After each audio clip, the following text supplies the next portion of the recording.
bien-aimés, bienvenue sur Vie TV pour l'émission Expérience surnaturelle. Et aujourd'hui encore, nous allons parler de l'importance d'aimer Dieu de tout notre cœur et de renoncer à nous, de renoncer à nos choix, à nos désirs, à nos envies pour nous conformer, nous plier au choix de Dieu. Parce que le choix de Dieu, pour toi et pour moi, c'est le meilleur qui puisse exister. Donc pour commencer, on va lire dans Luc chapitre 5, on va voir l'expérience de la pêche miraculeuse de Pierre, de Simon-Pierre. Comme Jésus se trouvait auprès du lac de Génézareth et que la foule se pressait autour de lui pour entendre la parole de Dieu, il vit au bord du lac deux barques d'où les pêcheurs étaient descendus pour laver leurs filets. Il monta dans l'une de ces barques qui était à Simon et il le pria de s'éloigner un peu de terre. Puis il s'assit et de la barque, il enseignait la foule. Lorsqu'il eut cessé de parler, il dit à Simon, « Avance en pleine eau et jetez vos filets pour pêcher. » Simon lui répondit, « Maître, nous avons travaillé toute la nuit sans rien prendre, mais sur ta parole, je jetterai le filet. » L'ayant jeté, ils prirent une grande quantité de poissons et leurs filets se rompaient. Ils firent signe à leurs compagnons qui étaient dans l'autre barque de venir les aider. Ils vinrent et ils remplirent les deux barques au point qu'elles enfonçaient. Quand il vit cela, Simon-Pierre tomba aux genoux de Jésus et dit, « Seigneur, retire-toi de moi, parce que je suis un pécheur. » Car l'épouvante l'avait saisi, lui et tous ceux qui étaient avec lui, à cause de la pêche qu'ils avaient faite. Luc chapitre 5, verset 1 jusqu'au verset 10. Bien-aimés, voici l'expérience de Simon-Pierre, qui avait passé toute la nuit à essayer d'avoir du poisson. Je les imagine dans la nuit, se battant pour essayer d'avoir du poisson. J'imagine toute leur galère. Ce passage nous explique que Pierre et ses compagnons ont passé toute la nuit à batailler pour essayer d'avoir du poisson. Sans succès. Jésus arrive, il finit son enseignement et il leur demande de remettre le filet dans l'eau. Ils se sont conformés, ils ont accepté de faire ce que Jésus leur demandait. Et la parole de Dieu nous dit que les barques étaient tellement remplies, elles étaient tellement pleines de poissons qu'elles ont commencé à s'enfoncer. Ce passage nous dit également que Simon-Pierre était épouvanté parce qu'il a vu ce qu'il n'avait certainement jamais vu dans le passé.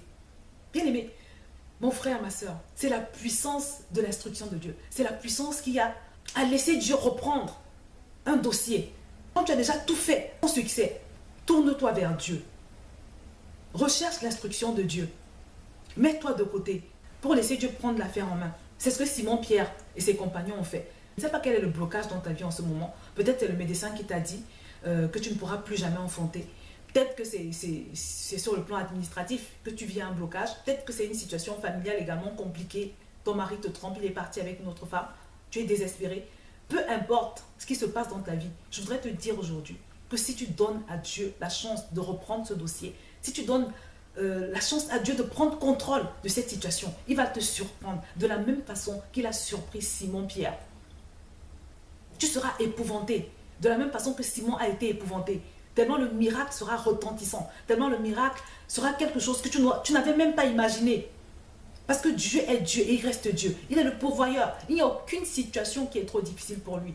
Le mot impossibilité ne fait pas partie du vocabulaire de Dieu. Alors je ne sais pas quelle est cette situation que tu traverses, mais je voudrais te dire aujourd'hui, comme Simon, mets-toi de côté, fais confiance à Dieu et donne-lui une chance de reprendre ce dossier. Donne-lui une chance d'agir dans cette situation. Donne-lui une chance de retourner cette situation. Donne-lui une chance de reprendre cette situation. Et tu seras surprise de la même façon que Simon-Pierre. Bien aimé, le but de cette vidéo est de nous faire comprendre la différence qu'il y a entre essayer de gérer une situation soi-même, essayer de contrôler nos affaires par nous-mêmes et laisser le contrôle de ces mêmes affaires à Dieu. Je voudrais te dire aujourd'hui que le choix de Dieu est et restera toujours le meilleur. Je me rappelle quand j'étais jeune, quand j'étais plus jeune, quand j'étais adolescente, je priais toujours, je disais au Seigneur, Seigneur, je veux un homme sérieux, je veux un homme sérieux. Parce que je voyais toutes mes copines se faire malmener par des petits copains à gauche et à droite. Et même quand j'observais les femmes qui étaient déjà mariées, ce n'était pas ça, elles étaient malheureuses dans leur foyer, elles se faisaient tromper. C'était des situations vraiment difficiles et je me disais, Seigneur, je ne veux pas vivre ça, je ne veux pas surtout, alors donne-moi un homme sérieux. Et Dieu, dans sa fidélité, m'a entendu. Parce que mon mari est venu me trouver chez mes parents. Vous savez, souvent dans le monde, on dit que pour avoir un homme, il faut sortir. J'ai regardé une vidéo sur YouTube récemment et la personne qui faisait la vidéo disait que pour trouver un homme, il faut aller en boîte de nuit, il faut sortir, il faut... Elle donnait beaucoup de conseils. Elle faisait de bonne foi, je crois. Du moins, je pense qu'elle était sincère. Mais elle donnait des conseils qui ne correspondent pas au système de pensée de Dieu. On n'a pas besoin, on n'est pas obligé de sortir, on n'est pas obligé d'aller en boîte de nuit pour trouver un homme.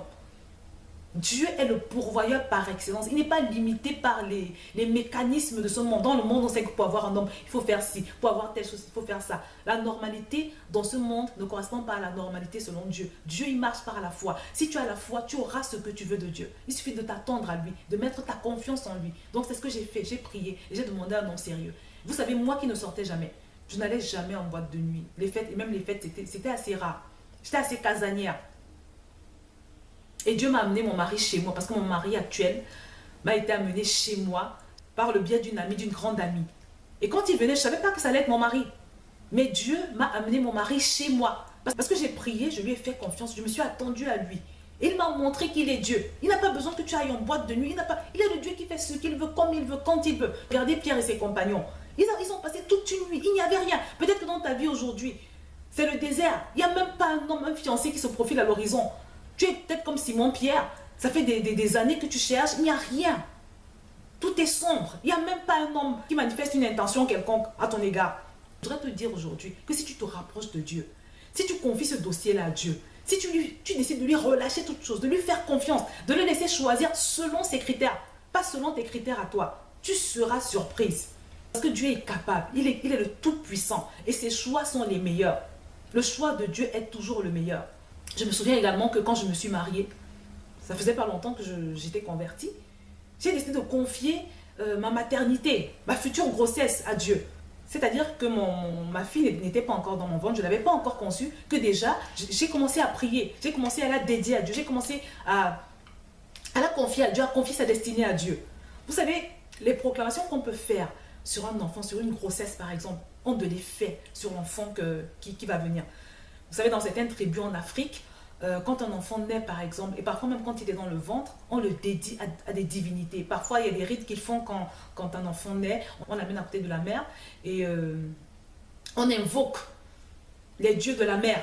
On leur dédie c'est cet enfant.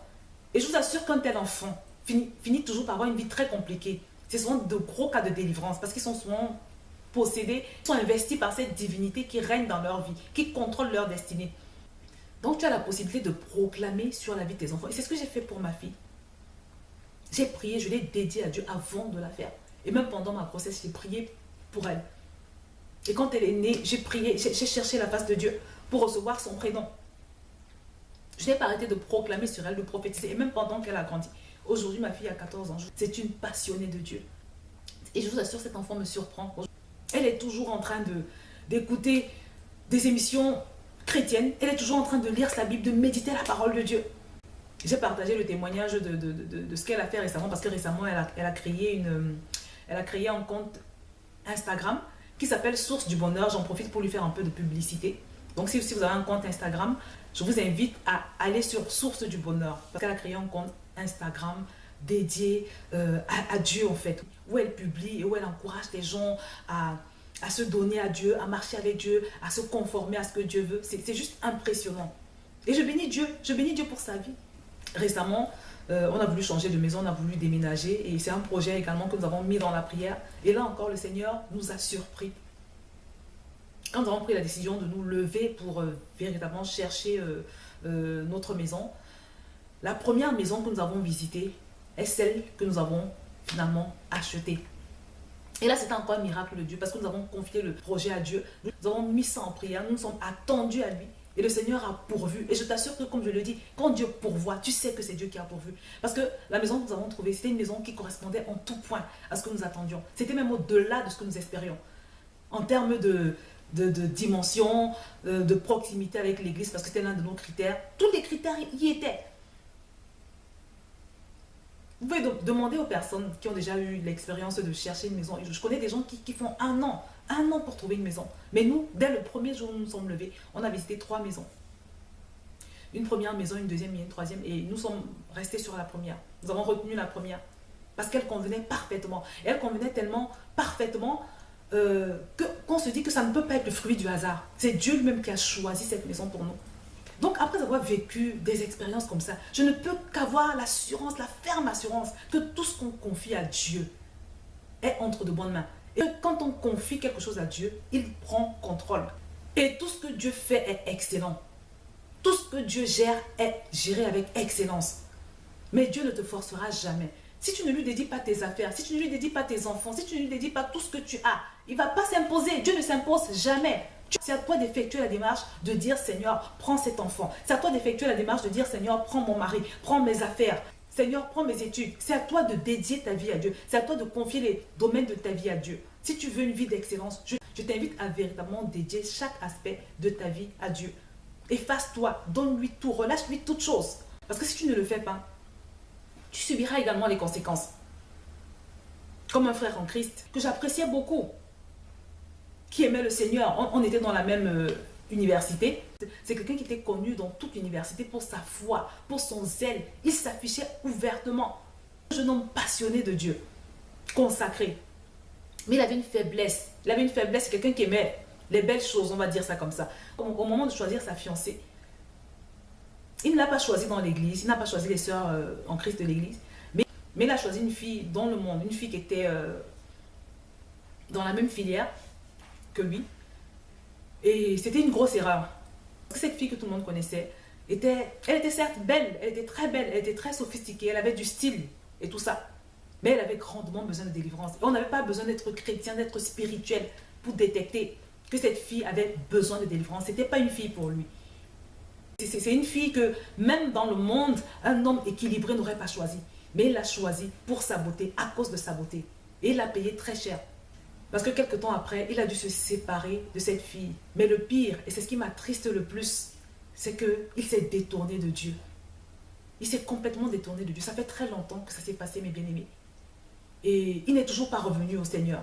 Et vous savez, c'est le prix parfois qu'on paye quand on fait des choix qui ne sont pas inspirés par Dieu, des choix qui ne sont pas conduits par Dieu. Il aurait pu choisir une fille dans l'église, une sœur en Christ. Mais je pense que, comme c'est quelqu'un qui était comme il était, il a dû trouver que les filles, que les sœurs en Christ de l'église n'étaient pas assez sophistiquées à son goût. Mais ce que tu dois savoir, c'est qu'une fille de Dieu est une femme de valeur. C'est une femme qui va t'apporter la paix. C'est une femme qui va te faire avancer. C'est une femme qui va te rendre heureux. Une femme qui va t'aider à marcher sur le chemin de la destinée que Dieu a prévue pour toi. Donc, bien-aimé, ne joue pas avec ta vie. Je t'assure que pour toi qui me regardes, par exemple, la majorité de tes échecs sont dus à ce que tu n'as pas consulté Dieu. Ou alors tu as consulté Dieu, il t'a dit d'aller à gauche et tu as choisi d'aller à droite. Donc, bien-aimé, apprends à confier ta vie à Dieu. Apprends à abandonner ta vie à Dieu. Apprends à laisser le contrôle, la gestion de tous les compartiments de ta vie à Dieu. Parce que quand Dieu doit gérer une chose, il le fait avec sagesse, avec intelligence. N'oublie pas qu'il est Dieu. Donc, à partir d'aujourd'hui, mon bien-aimé, prie pour devenir capable de renoncer à tes critères de choix, de renoncer à tes envies. Et demande à Dieu de t'accorder selon ton besoin. Demande à Dieu de prendre le total contrôle de chaque aspect de ta vie. Parce que c'est le secret du succès et de la réussite pour chaque enfant de Dieu. Je vais donc m'arrêter là. Et je te dis à très bientôt sur VTV.